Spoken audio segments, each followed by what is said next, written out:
Good evening, and welcome once again to a little canter through the Smith & Jones sketchbook. Yeah, we've been invited to present some songs, some jokes, and I hope some highly topical wigs. Sorry. Invited? Yeah, invited. Yeah, but we're getting paid though, right? Yeah, of course. I was just checking, because invited sounded a bit loose. Yes, of course. And you want to pay for that new walk-in bath, I don't do. The cocaine in front of you here has a street value of £500,000. Do I hear 510? 5 years ago, I come to America. I don't have a dime. Now, I have a dime. I should warn you that anything you say may be taken down and used as evidence. Anything? Oh, yes. Righto. No, not the face. Now that's hurting, not the groin.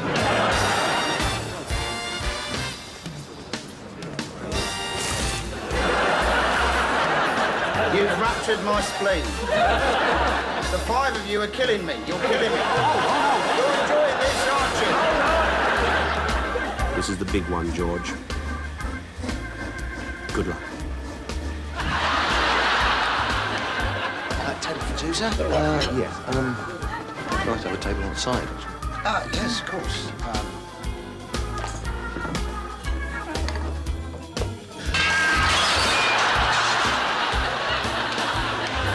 Customers.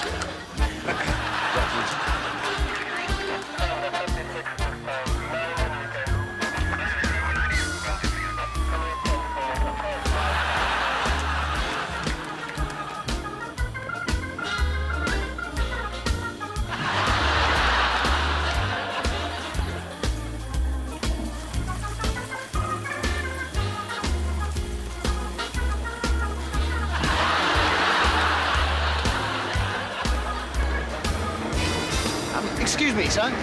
Would you mind helping with a survey? Sure. Could you hold that, please?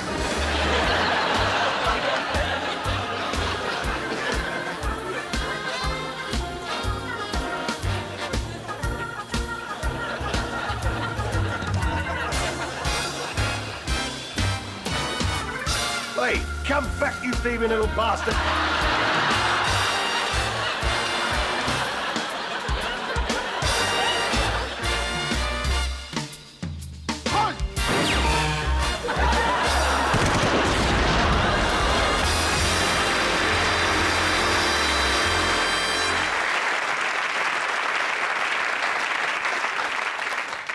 I've just been thinking something, you know. Working together all these years.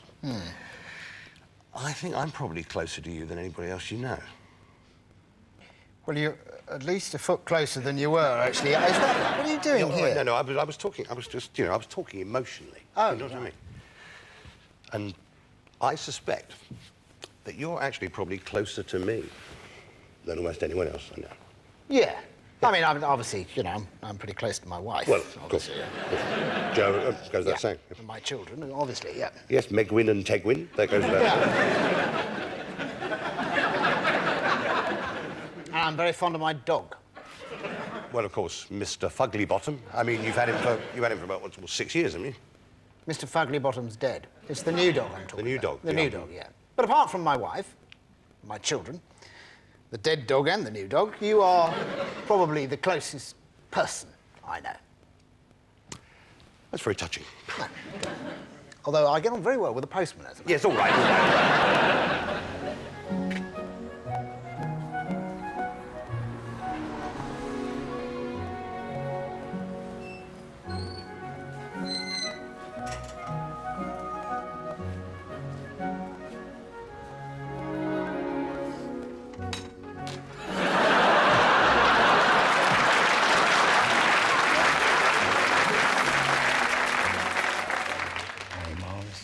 Them old songs? The old songs. Oh. The waiters whistling as the last bar closes. La-ti-la-ta-la. The smells of roses. About the ghost of you clean.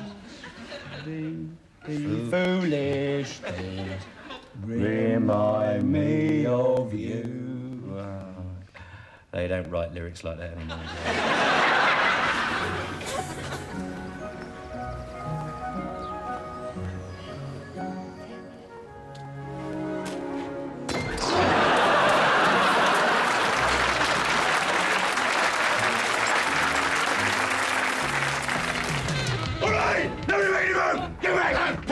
Excuse. Put the money in that bag. Oh, good gracious, it's Charlie, isn't it? I said put the money in there. Don't you remember us? We live next door to you up Westleton Way. Ted and Brenda Helm from number 6. Oh, yeah, hello. Charlie Turner, it's Charlie Turner! I remember you when you wet your pants on the chapel outing. Yeah, actually, I'm only got to hurry, Mrs. Helm, so, Ted, it's little Charlie Turner. What? Charlie Turner, Madge Turner's boy. Used to work up the garage, then went to live on that big estate near Edmonton, wasn't it? something like that, yeah. Oh, hello, Charlie. Are you going to rob this place or not? Yes, I am. Put the bloody money in the bag or I'll blow your bloody head off. Please. My hearing aid's playing up, Brenda. Out the back, out the back! Let the hostages go. Throw the guns out first and come out with your hands up. I know that voice. Isn't it Petey Fincham? Doc Fincham's boy. Petey Fincham? He was always in the papers, winning all those cups and medals for his uncanny accuracy on the rifle range.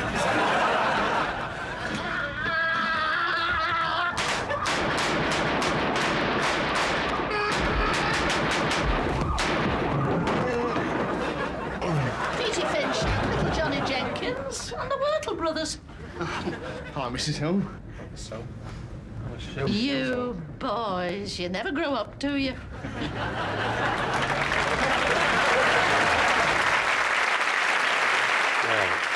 that was the great Patricia Routledge there, making a guest appearance and, of course, stealing the show. Yeah, Winona Ryder came on too and stole my costume. In this next skit, though, see if you can spot an actor who subsequently became quite famous in a minor way. I'll give you a clue. He's short, he's aggressive, he's not very talented. He went on to present a fraudulent programme about saving derelict buildings. Now, here he is, struggling with a fairly simple role. Ah, noble York! With thee beside him, the king fears not the mewling sots of France. And gentle Gloucester, though thy outer face betokens gentleness and quiet, yet we know within there beats a lion. Ah!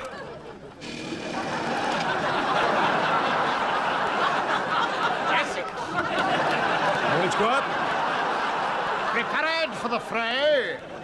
You say the word, Governor, I shall be in like Flint. Now, could I have a word in your shell light? You see, I've been offered somebody's reality.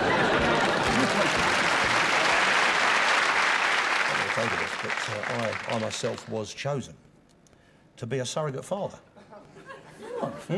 Dirty bastard. No. It was a lady friend of mine. You know, she was a very modern career woman actually. Yeah, it was sad. Yeah. And she wanted to have a baby without any of the complications, of a conventional relationship. And naturally, I volunteered to be the provider of the seed. Oh, that's very nice of you. Very public spirit of you. Well, thank you very much. Yeah. I mean, it took place. It took place every night. Every night we did it. And my lunch hour. I see. Yeah, different positions in the park, in the shower. I made myself available at all times. Yeah. And how long did that go on for then? 6 months. 6 months. Unfortunately, after 6 months, she still wasn't pregnant. Well, and you didn't tell her about the vasectomy then? Oh, I didn't think.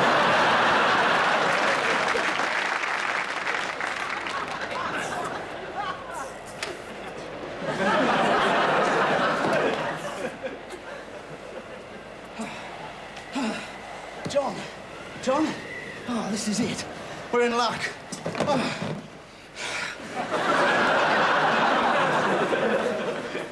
Of course the crevasse is deep to the east. If you head west, about half a mile over the ridge, there's a crossing point. We can be at the South Pole in 36 hours. 36 hours. I'm so excited. You said you'd be back at 6:30.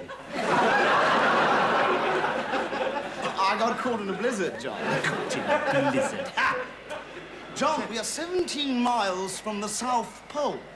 I don't think we need to worry about the niceties of punctuality. I'm not worried about the niceties of punctuality. I just don't think you should say 6:30 if you don't mean it, that's all. John, I don't think we should make an issue of the whole caboodle, really, should we? Well? I made a casserole. John, you're a wonder, me old matey. Smells delicious. Let's get stuck in, shall we? I wouldn't bother. It's cold now. Any tea?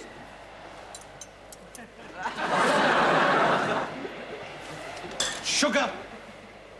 Well, look, I really think an early night is very important, in fact, because we've got to go You early. haven't even noticed. Ha! Now, don't start the ha again. You've sharpened up the crampons.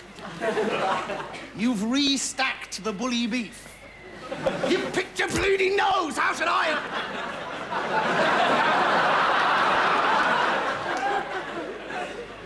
I really am most dreadfully sorry. My moustache! Well, it was frozen solid. It snapped off. You broke the end of my moustache! Oh, that's going to look bloody marvellous on the front cover of Paris Match, that is, isn't it? Me stuck halfway up the South Pole with half of my moustache hanging off. No, don't touch me! Right, I'm moving out. You can't move out. We're at the South Pole. No, it'll clarify things, help get our relationship into perspective. Relationship? What are you gibbering on about, man? We're a team of dedicated professionals. I'm going out for a short walk. Maybe sometime. And by the way, it's my tent.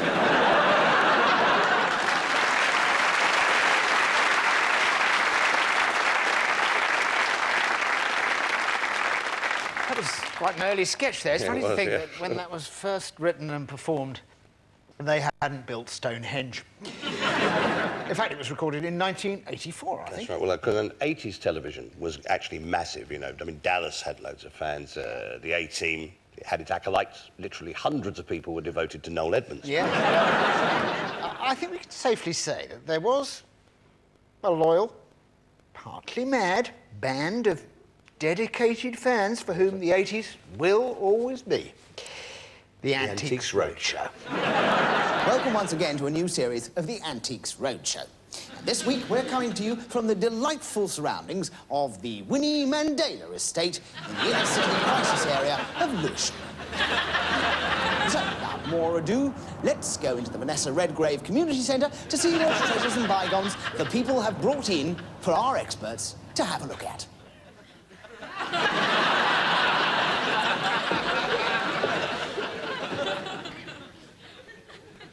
Well, there we are. Literally, nobody has turned up to the community centre today.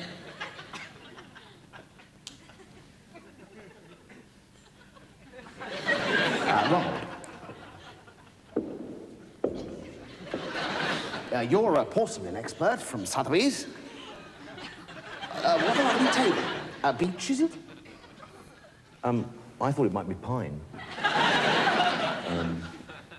It's an old pasting table. Made around 1950.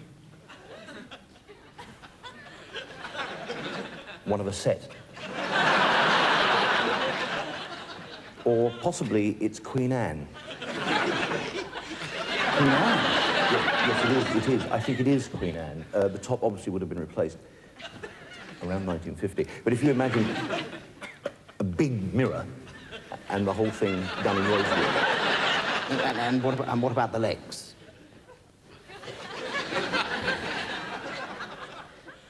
Well, I think they'd have been replaced around the same time as the...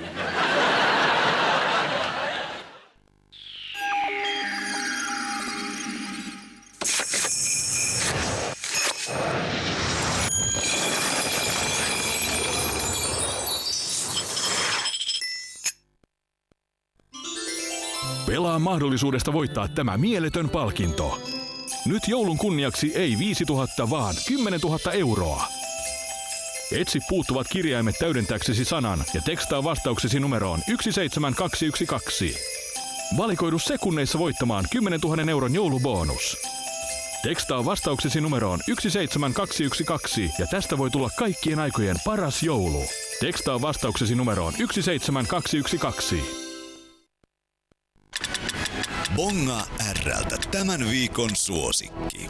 Uusimmat elokuvat, parhaat TV-sarjat ja kuumimmat ottelut omassa olohuoneessasi. Kanal Plus katselukortti nyt R:ltä. R-kioski. Nopea ja mukava on asiointi. Hanki joulumieltä näistä hauskoista soittereista.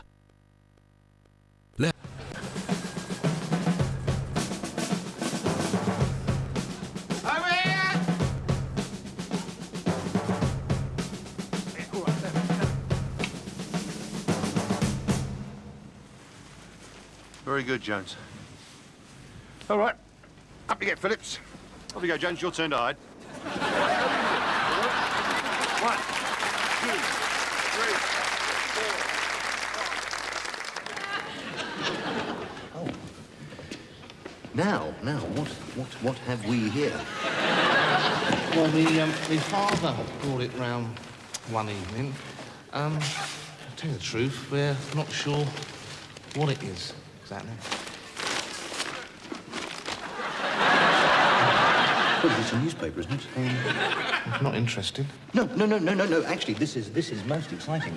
Now, what we have here is what we call a bundle. It's one of several that was probably printed on the same day. What you have here, in fact, is a complete set of pages. I'm sure it must occupy pride of place in your bus shelter. In your bus shelter. Yeah. Is it worth much? Well, it's a 1974 Guardian. Lots of printing errors, so it's obviously an authentic piece. This sort of thing's going for around £30 a ton in auction. Have you thought about having it insured at all? No. If you did, it would have a valuation in the region of, I suppose, a 64th of a p. Something like that. As much as that? Oh. Yeah, well, I wouldn't want to part with it. No, and nor should you. It's a lovely piece, and I'm sure it's got a lot of sentimental value. That's right, yeah. Well, thank you very much for bringing it in. It's been most interesting. We just pop it back in the... So there we are, Ronald. And what was your favourite item here today? It's very difficult. Very difficult indeed. I think I'd have to say the newspaper. Yes, we didn't expect to find that, did we? I think we've been very lucky. Well, there we are. That's all we have time for here. Next week, the Antique Roadshow visits Bath. Thank God.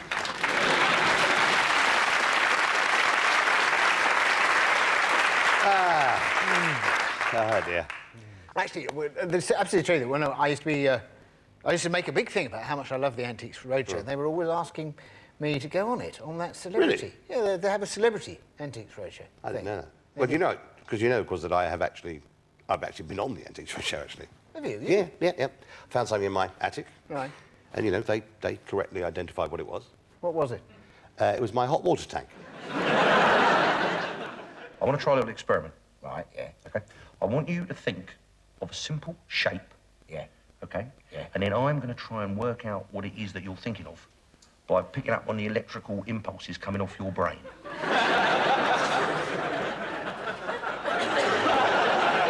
What, like simple shape, like a square or something like that? Yeah, well, yeah, I mean, it could have been a square, but you said that. Oh, now. right, yeah. Right, yeah, but you mean a simple shape? Yeah? Right. Like a circle or a triangle or a square? Yeah. Yeah, well, I mean, it could have been a circle or triangle. Yeah, sure, you know, yeah, but not now. Obviously, it wants to be a different shape. Something else, yeah, that's right, yeah. Okay. What is the difference between an oblong and a rectangle? Get on with it. Oh, sorry, yeah. Hang on. fuck's sake, all right. I'm 50 now, I've got it now. You got it.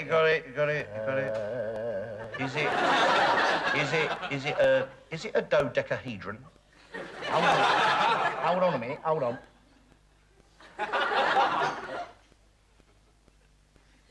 No. What is it then? It's a hat.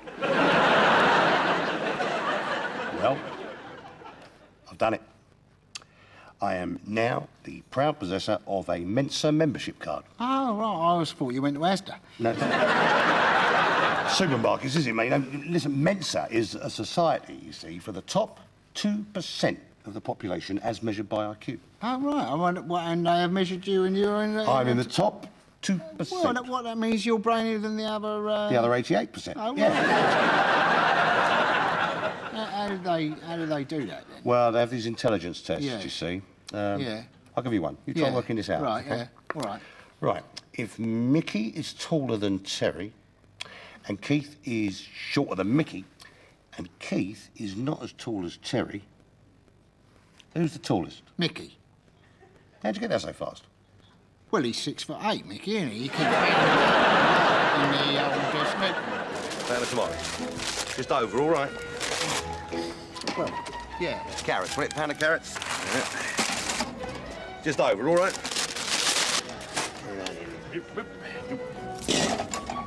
Just over, all right. Yes. That'll be £1.20, mate. Here, hold on.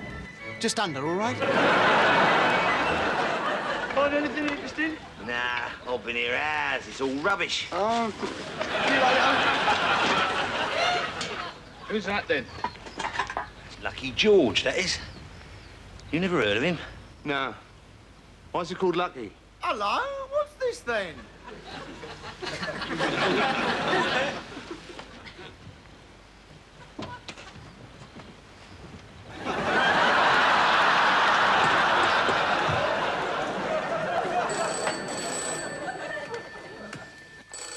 that blinking phone has never stopped ringing all morning.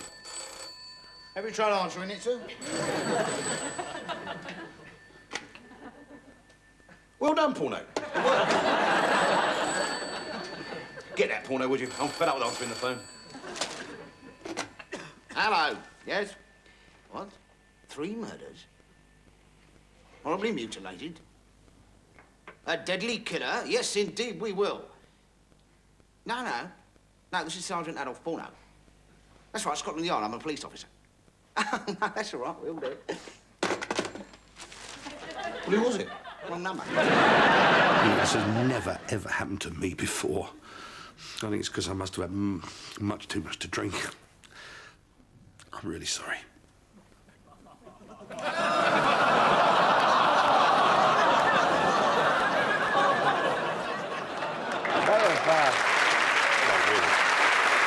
Thank you. Now, you may have noticed an early TV appearance there by the very talented, very lovely Sally Phillips, later star of Bridget Jones's Diary. You see, she was dipping her toes into the world of sketch comedy. Thrown up at the deep end, as it were. Is it in the early days? Luckily, it was just a can of mixed vegetable soup and some chicken broth. You know. Yeah. It was a good job you didn't have the curry, wasn't it? It is. Can you help me out at all? I've got H, LSD, and E. How much have you? Tenner each. I'll have 2.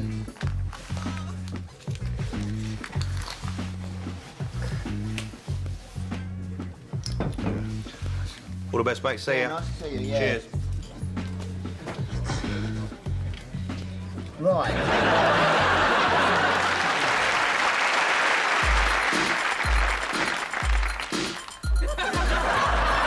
Terry Scott, Huey Green, demigods of the fashion scene, Bridget Clayderman, Fred Hoyle, Johnny Morris, Katie Boyle, the way they looked, the clothes they wore, Robert Runcie, Jacques Delors, Leslie Crowther, Anne Lord Reed, Norman Wisdom, Edmund Luke. They had panache, they had flair. Ian Paisley, Lionel Blair. Nicotine, they showed the way. Larry Gracie, Robin Day. Fashion gods who'll never fade. Michael Fish, Virginia Wade. The kind of style you can't ignore. Fatima Whitbread, Patrick Moore. I don't know if it shows, but as far as style goes, I'd never stand a chance. But who gives a shit? Let's dance. Bros.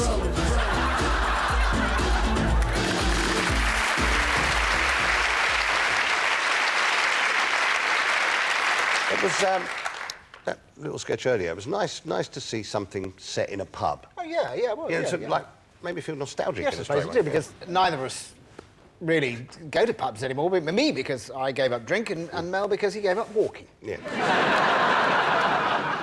Now, you gave up drinking in 1983, I think, which is about 10 years after you gave up buying around. That's right. Mind you, with these late licenses, I wouldn't mind going back just to have a, you know... Really? Yeah, listen to the barman shout, you know, plenty of time, gentlemen, please. You know old Mickey Johnson? Mickey Johnson? Yeah. Works for me, International Meat Recovery, down the factory. Down the sausage factory, He does, yeah. Yeah. It's an awful story. What is it? Well, oh dear. His wife. Yeah. He bought him last year for Christmas. He bought him one of those authentic Cartier tank watches. What, from down the market? That's right, Yeah. And he was working on the old sausage line right next to the mincing machine, and he was going a chugger, a chugger, a chugger. I know the one, yeah. Chugger, a chugger. And a little clip on his Cartier tank watch, the little plastic clip, just come undone there. And it slipped off his hand like that. No, don't tell me. No, but it slipped Don't tell me. And it fell. Don't right tell on- me. No, but it fell. I said, don't tell me. Oh.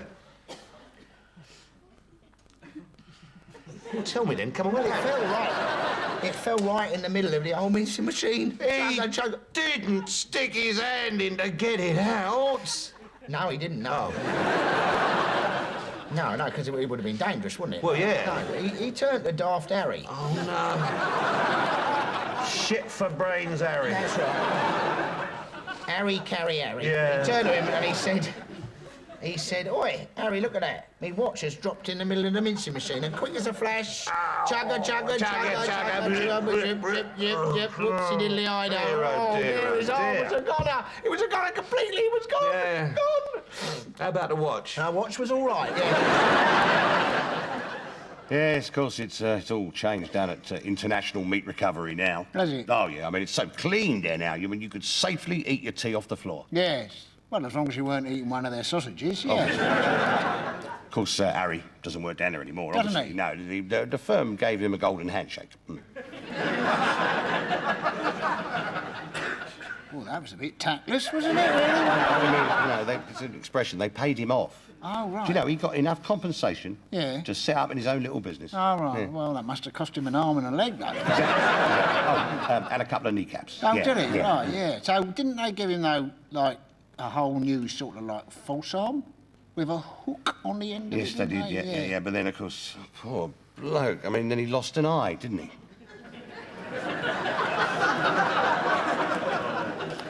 Well, how did he do that? Well, sausage meat in the eye, first day with the hook. Yeah, I don't want to...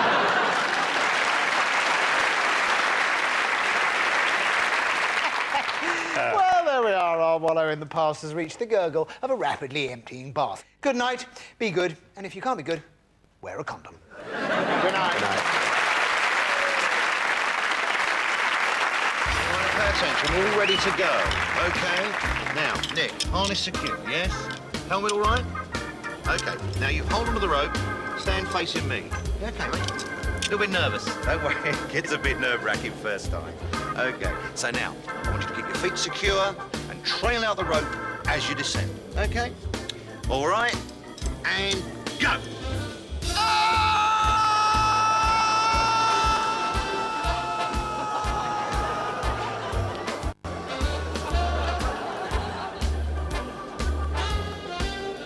Right, did anybody see what happened there? You didn't tie the rope onto it. Correct, I did not tie the rope onto it. Never, never, never not tie the rope onto it. OK? Right, who's going next?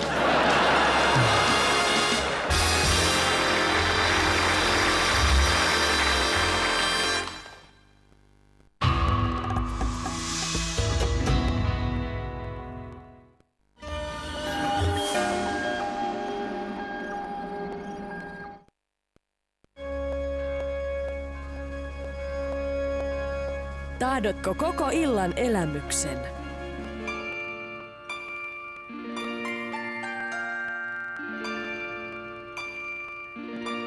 It's a papa. Don't forget my voice, darling.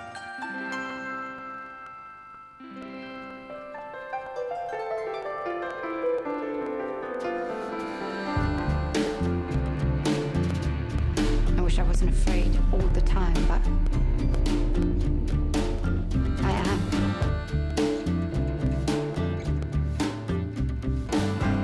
Two silver trees. Two silver trees. Two worlds in need. I wanted to save Garth. Two silver trees. My turn.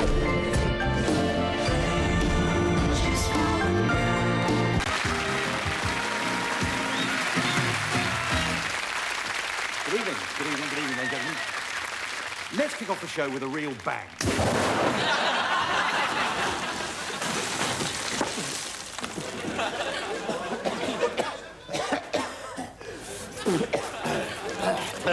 How about that?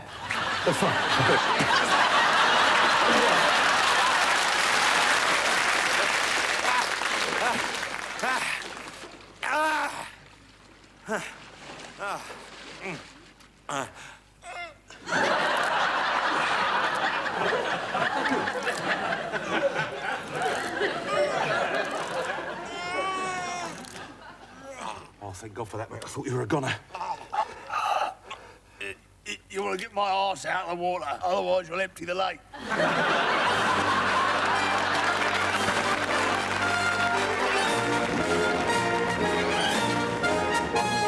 What makes a criminal a criminal? An awesome and terrifying question. Is it perhaps a cry of childhood or a hostile environment? What makes a criminal a criminal?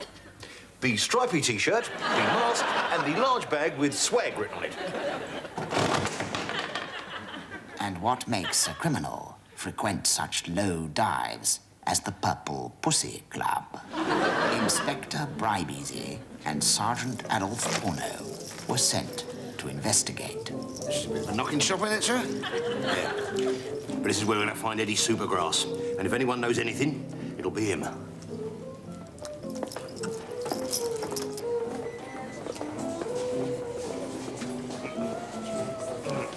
Not a nice place, is it, sir? Sex for sale porno. I wouldn't be found dead in a place like this. It's despicable.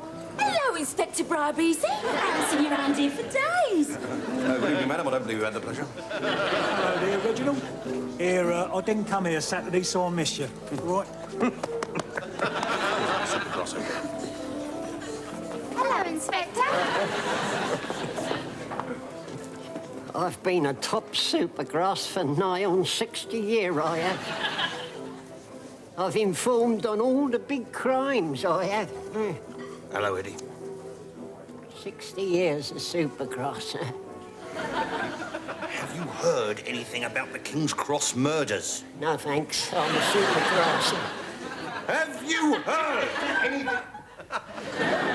Write the question down, Porno. For the right price, Inspector, I'll tell you anything you want. Tell me I'm handsome and good in bed. Later. I've heard a whisper.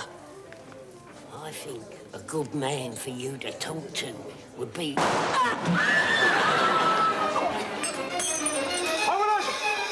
After him, Porno! Stop! In the name of the law! He's getting away. Quick, stop the first vehicle that comes along, Porno. Well done, Porno. Now put your foot down.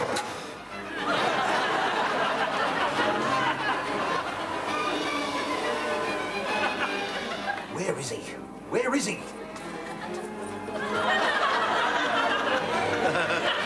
That's the second time he's lapped us, sir. Well, can't you go any faster, Porno? I want me from the floor here, sir. Come on! Stop, thief!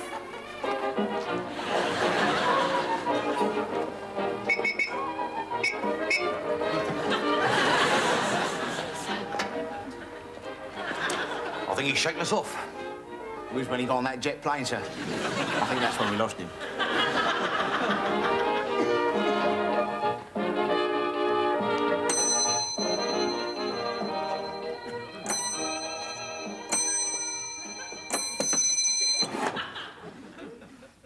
Si, senores.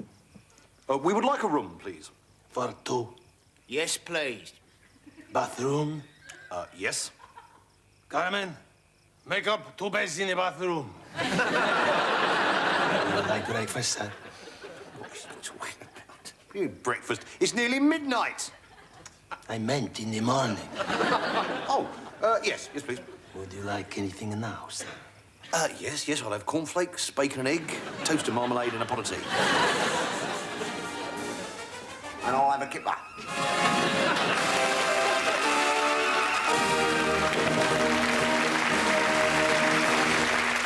And now for another report about that American raid. On the telephone now is our Foreign Affairs correspondent, Mike Airy. The town of Trumpton was rudely awoken this morning by the sound of American F-111 bombers. The dawn attack was aimed at various targets in the town, and from our hotel window I can see smoke rising from what remains of the old lady who sold flowers at the town square. The town's main industry has been badly damaged. Apparently, Windy Miller was standing outside his windmill whistling for the wind when he was hit by a 500-pound high-explosive bomb. How are the emergency services actually coping with the situation, Mike? Well, the fire service, being Pew Pew, Barney McGrew, and Grubb, were apparently trying to disarm a 1,000-pound fragmentation bomb. An eyewitness report has said that they were last seen hitting the bomb with little wooden hammers and singing a bomb disposal song when it went off. Mike, what's the general feeling of the people of Trumpton? The mood here is one of bitterness, anger and resentment. This is perhaps best summed up by the local chief of police, a PC McGarry number 452, who said, "Dearie, dearie me, what's all this then?" This is Mike Airy for BBC Television News in Trumpton. And finally, financial news. The pound has had another quiet day. It got up late, had a crap and read the paper. Then, my mum sent me to a child psychiatrist. That didn't feel right. Talking about my sex life to a 5-year-old. Come in. Did you...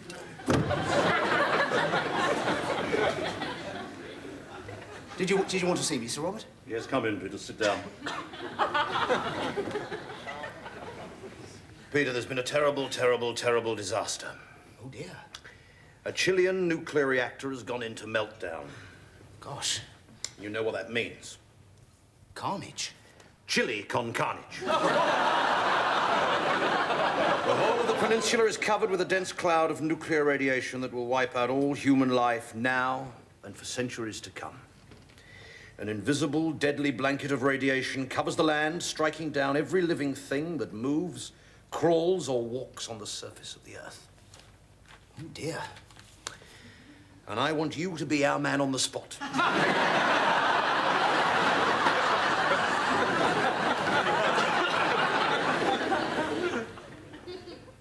beg your pardon? You will be the man at the meltdown. Here are your tickets. Check-in time, half an hour. Good luck, Peter, and goodbye. Yes, excuse me, sir, I'm terribly sorry. Do you think... Could I just go over that again? Oh, come on, Peter. Time is money. Time is money. Fine, yes. You want me to fly to Santiago? Yeah? You can't fly to Santiago. There's a cloud of nuclear radiation hanging over the ruddy place. No, you'll fly to Guatemala and go the rest of the way in a dugout canoe. So, I mean, don't you think it'll be rather... Rather what? Well, rather dangerous. Dangerous. Danger is my middle name, Peter. Yeah, but it's not you that's going, is it? Peter, think back. Have I ever asked you to do anything that I wouldn't do myself, have I? Well, no, sir. Well, I am now. Oh, come on, Peter. I expected more of you than this. You're Peter Pillspatter, investigative journalist. Your name is synonymous with selfless commitment, a lust for danger, fearlessness in the front line. I'm the sports editor, sir. Exactly. I'm going to cover the QPR match. Oh, come on, Peter. This is a newspaper business. Yes, sir. A man has got to do what a man's got to do. Yes, I think I might have done it already, sir. Use the executive facility. Sit down, Peter. Well, I better not, if that's how it's... Sit down. Look me in the eye, Peter. Yes, sir. I know what you're worried about. Radiation protection. Well, radiation protection, yeah. An impervious suit. An impervious suit, yeah. Yes, which stops the gamma rays from doing any damage whatsoever to the camera. Well, I mean, there's no chance of having this some of this suiting run up into a nice sort of safari outfit, is there? That's a nice idea, Peter, but it won't wash. Yeah, well, I wasn't thinking of washing it at all, actually. I thought I'd just keep it on, you know. Peter, Izzy, Wizzy, let's get busy. Yes, sir, yes. Oh, there is just one thing. Yes? I'm not going. You can't do this to me. You can't send me to my certain doom, sir. I'll die of relation sickness. We'll get you the best bone marrow money can buy. Please, sir. Please, I've just got married. Yes, well, we all make mistakes, Peter. No, it's not a mistake. I love my wife. What do you know of love? You don't know anything of love. All you think about is stories. That is a damn lie. And if you repeat it, I'll splash it all over the front page. Sir, think of my fragrant bride of only 3 weeks. All right, Peter, all right. I'm not an unreasonable man. I can see your point of view. Thank you very much. So just this once, you can take her with you. Janet, get me one more ticket for Guatemala. Single. Life can be full of those annoying little jobs. Washing the dog, building rabbit hutches at the bottom of the garden, or unblocking that guttering. Now we have the answer to all of those domestic chores. You need Old Tom. Old Tom is everything an odd job man should be. He's slow, he's deaf, and he won't touch anything electrical. And the new improved Old Tom won't need to use your loo because he's always gone before he came. Old Tom is cheap, slightly racist, and guaranteed not to die on the job. Available from most good old people's homes. And if Old Tom doesn't suit you, do your own odd jobs, you lazy bastards. You know my idea of the ideal woman?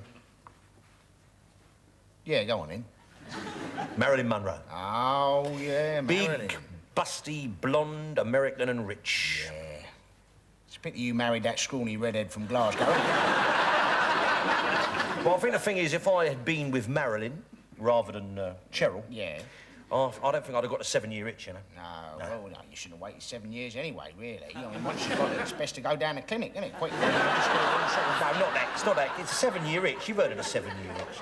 It's, you know, when you're married and, you know, you sort of fancy somebody else for a change, you know. Yeah. Well, that's the 4-day itch, isn't it? A 7-year itch. Yeah. God, I mean, look, Marilyn actually made it famous in one of her very best films. Oh, what you mean in Some Like It Hot? That's the one, yeah. That was marvellous. She was marvellous. She was fantastic, Marilyn. Yeah, I could have been happy with her, you know. I could have been happy with Marilyn. Mind you, I wonder whether, like, a famous film star, right, with world renown and beauty like her, would have been married with happy with an unemployed gas fitter from Peckham, do you think? Well, I don't know, you see. I don't know, because if you look at it, she married some very odd people. Some very odd people indeed. Did she? Well, you might have been all right then, after all. Well, no, you got like Joe DiMaggio. Oh, yeah. He was a basketball player. Right, yes, he was. There was a very famous playwright. Oh, that's right. Arthur Mullard. That's right. Then there was the bloke who used to fix washing machines. William Bendix. And a monk. That's right, yeah. So she put it about a bit then, and, you know, like in her short and glittering life. Yeah, that's right. It was all summed up, wasn't it, really, in that Elton John song. Crocodile Rock. No. Goodbye, Norma Jean. Oh, yeah. That's marvellous, isn't it? Goodbye, Norma Jean. Though I never knew you was blowing like a candle that was snuffed out. Yeah. In the wind. That's right. Candling in the wind. Yes. Oh, it's a marvellous, marvellous lyric, that, isn't it? Yeah, it is, yeah. I'll tell you what I like about it, though. What's that? The words. Yeah. I mean, don't you think like he made a mistake there calling her Normie Jean, didn't he, really? What are you talking about, Norma Jean? Norma Jean was her real name, wasn't it? Before she changed it. Was it? Yeah. Oh. Well, what did she change it to, then? Marilyn Monroe! Oh, yeah, Marilyn Monroe. Well, she would have to, because, you know, that was like, well, she wouldn't have been famous. No, exactly. No. Marilyn Monroe, yeah, she's mysterious. The mysterious thing about Marilyn, you know, was about her death. Was it? Yeah. Oh, yeah. Nobody could make up their mind whether she was dead or not. No, they didn't know how she died or why she died, yeah. There was a lot of, because, I mean, I know a lot about it, so I have to tell you. Yeah. And a lot of people reckon that she died because she was carrying President Kennedy's child. Well, that's stupid, isn't it? Well, I mean, Pete, you could think you could afford a pram or a pushchair or something like that. Not carrying like carrying. Oh. I mean carrying like... Oh, up you know, the she was duff. up the duff. Oh. With President Kennedy's doodahs. With President Kennedy? Oh, yeah, With President Kennedy? Oh, blimey, yeah. I mean, he was the president. The president, yeah, that's right, yeah. And you see, the thing is, they didn't want no scandal. No. Obviously not, they didn't want no scandal, did No. they? So they tried to keep it quiet, hushed it up, brushed it under the carpet, you see. Oh, I see. They murdered a pregnant film star. That's right, yeah. That would have kept it quiet. That's sort of right, thing. yeah. No, but I mean, you know, that's one of the theories. Obviously, there are other theories about her death. Some say she committed suicide. Some say she just went driving with his brother, you know. Yeah, which is sort of... That's right, yeah. Monica, they're talking about death. I mean, there you are now, Kennedy's death. Now, there's a funny thing.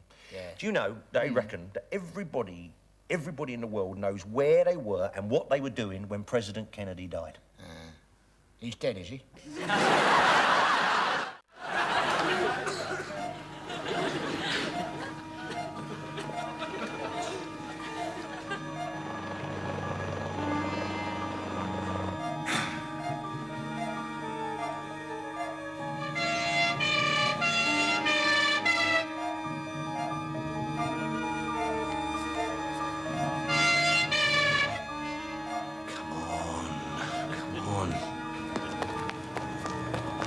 He's here! Oh, thank God.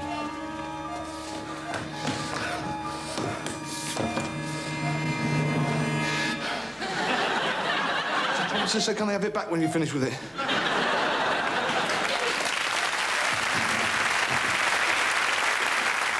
If you are of a nervous indisposition, do not watch this. Dun, dun, dun, dun, dun, dun. The big lady is asleep on the bed. No sign of life. It is the dead of the night. Oh, my goodness. What is that mysterious wind?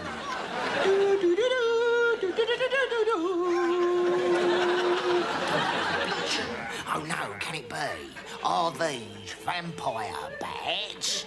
Is one of those bats in disguise, perhaps? Hey, up. The big woman's at it. Dun, dun, dun, dun, dun. It is the man bat. Look at those fangs. Look out, lady. Here he comes. Will nothing stop this beast? Well, that won't for a start. He has evil things on his mind and something bloody nasty in his mouth. Dun, dun, dun, dun. It is too late. It is too late. The evil geezer has her in his power. She is now the wife of Dracula.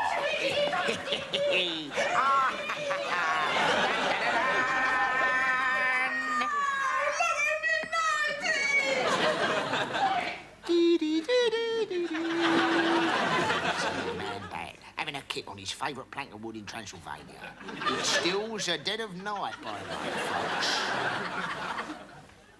Is there a doctor in the house? There he is. Quick, mate. Got hold of this, says the doctor. Quick, doctor, before it's daylight again. Or night time, or whatever it's supposed to be anyway. One of them things. Dun, dun, dun, dun.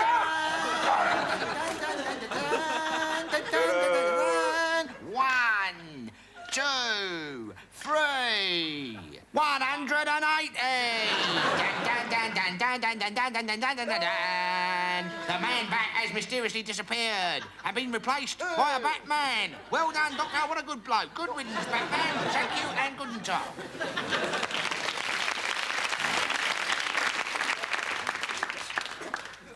Oh, this is nothing. This is just a bit of gas on the end. Well, I mean, that is the oldest daughter of the man-bat now. Poking around or something. Oh, I remember this. Well, never mind now. Leave it. She'd had a lot of trouble with her baby. Baby's in here. Get the baby out, will you? She dropped it in her stingers.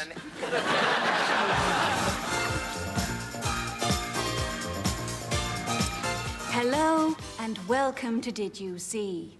My guests this week are Mel Smith and Griff Rhys-Jones. Hello. So first of all, Griff, what did you think of the first in the new series by Faye Hamper, You Can Look But Don't Touch?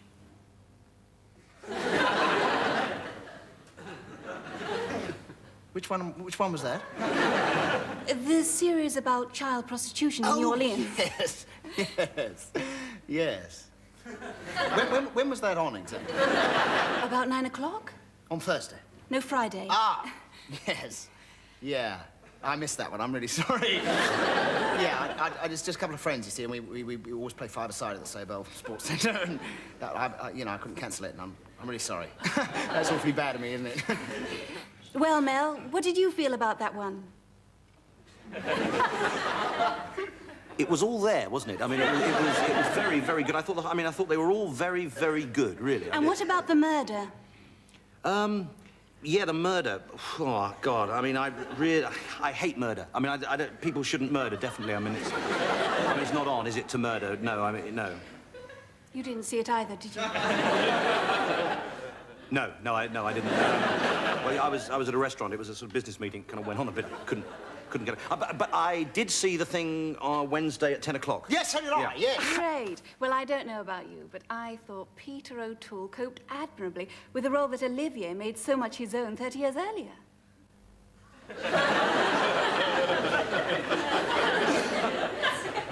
Well, for me, Lineker was the dominating influence on the field. Well, I mean, Lineker and Beardsley. I mean, the way they actually worked together. Sorry, this is Strindberg. Wednesday. BBC Two? Oh. BBC One. Oh, dear. Oh, sorry. Yeah, I'm sorry. And finally, the South Bank documentary. My bloody video. I'm going to have it fixed, honestly, because it keeps recording the wrong channel. You know, I'm just... Damn. You know. Well, I saw the last 5 minutes of it, actually. But then my mother rang up. So because I had to, but, I mean, it looked good.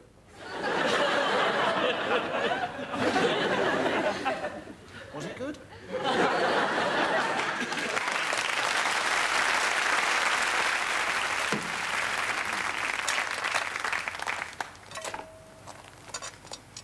I now declare this inner city recreational area open. Right, sir. I should warn you that anything you say may be taken down and used as evidence. Anything? Oh, yes. Righto. No, not the face. Now that's hurting, not the groin. You've ruptured my spleen. The 5 of you are killing me. You're killing me. Oh, you're enjoying this, aren't you? As a member of the Cabinet, I am privileged to live in an area where there is a Conservative council. That way, I get the opportunity to buy my own rent boy.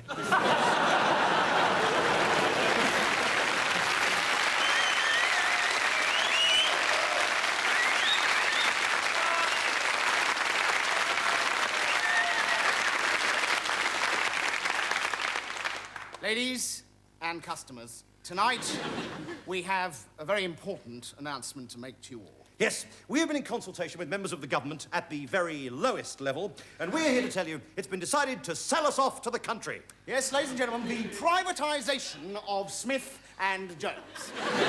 Possibly the last of the great share offers, certainly the first of the extremely stupid share offers. This is the big one!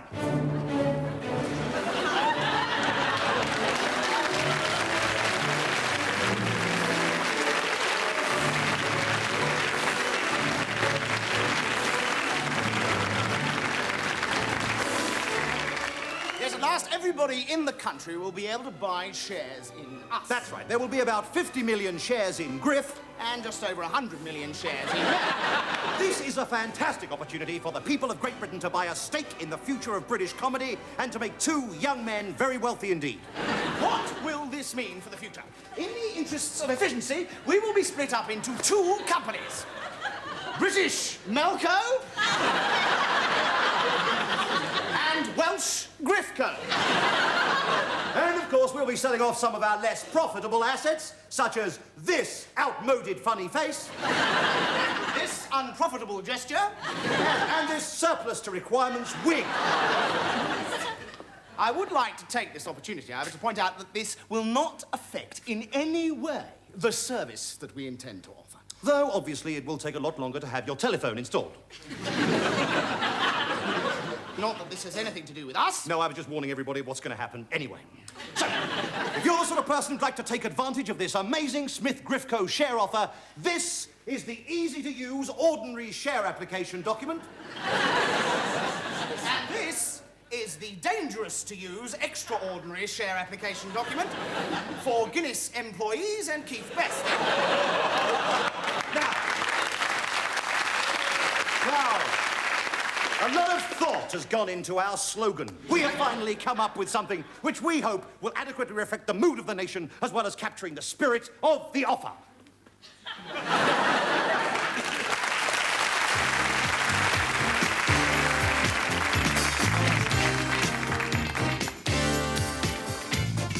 Would you let your daughter make love to a son reporter?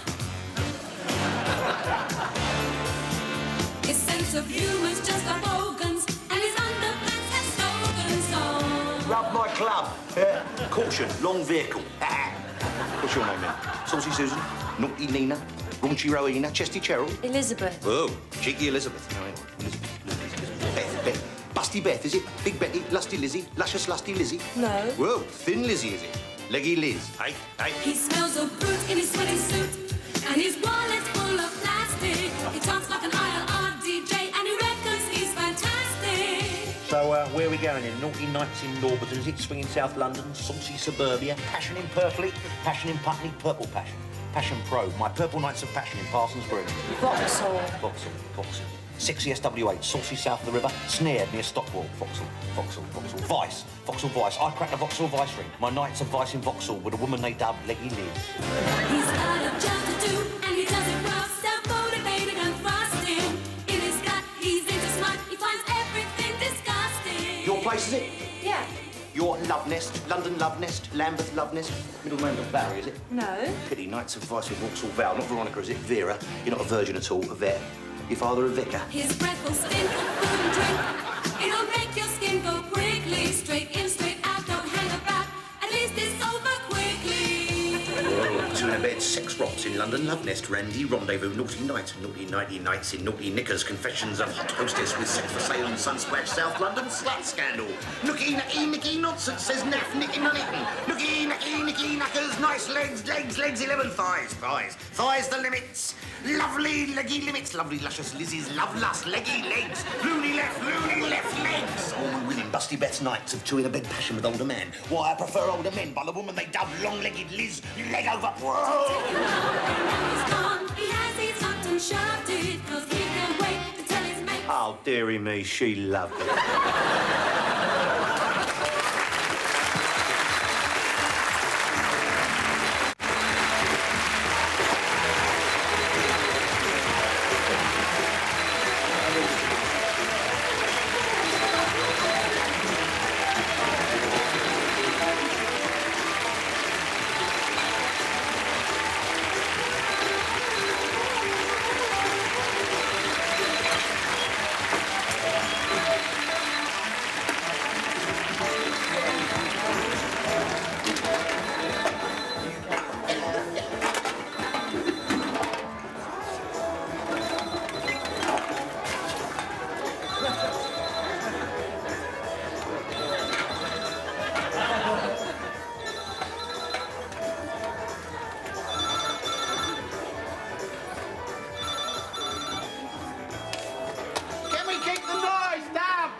Hello, Director Inquiries, which town?